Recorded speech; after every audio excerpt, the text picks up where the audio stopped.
Well, good evening to you. I'm sorry it's a little bit late in posting this, but we've had a lovely evening with family and friends. We've been doing a quiz night. It just goes on a little bit, so I haven't had time to post it this afternoon, so here we are. And where are we? Well, we're not in the garage, we're in my dining room. Yes, no tables and chairs here, it's not in use. It is just somewhere where we keep the drum kit, the bikes, the tools, you name it. One day I'll have a fantastic dining room, but in the meantime, I'm here with you today.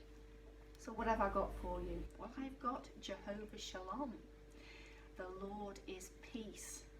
I've taken today's reading from Judges 6:24, and it says, "So Gideon built an altar to the Lord there and called it, 'The Lord is Peace.' To this day it stands in Ophrah of the Abizarites, I think that's how you pronounce it." Now there are lots of hot spots, no-go zones in the world today. I don't know whether you've been in any, but they're not a particularly nice place to be in. I could imagine that even though there is an absence of strife and conflict, you still wouldn't have a peace when you drove through there, would you?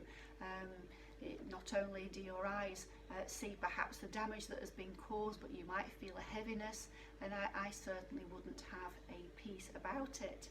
You see, the shalom, the peace we're talking about here, the biblical shalom, isn't just the absence of conflict or strife. It also encompasses the fullness of joy and happiness and love. That is the shalom that God means to bring to us. Now, as Gideon can profess, and this is why he built an altar and called it, "The Lord is Peace."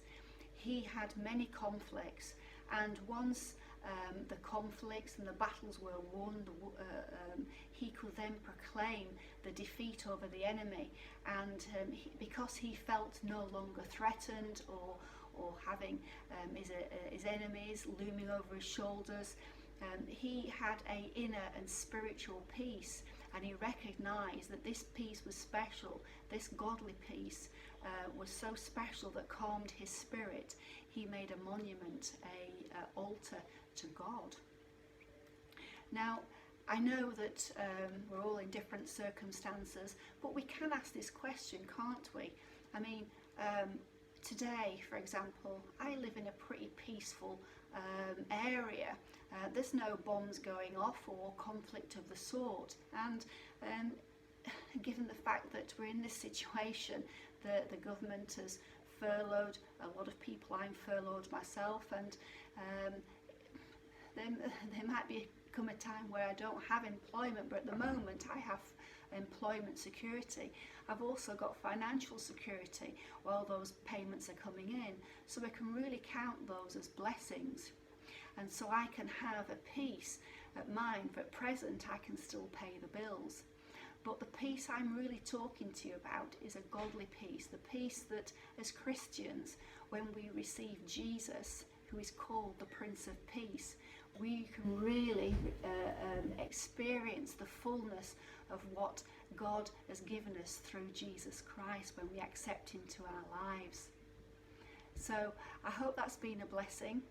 I hope that you also can experience the Prince of Peace, a peace which is beyond comprehension. Not like the worldly peace, but a peace that encompasses everything, and that we have a real settlement in our hearts and our minds, and we can have that experience full of joy and happiness and love that God brings. Amen. I'll catch you tomorrow.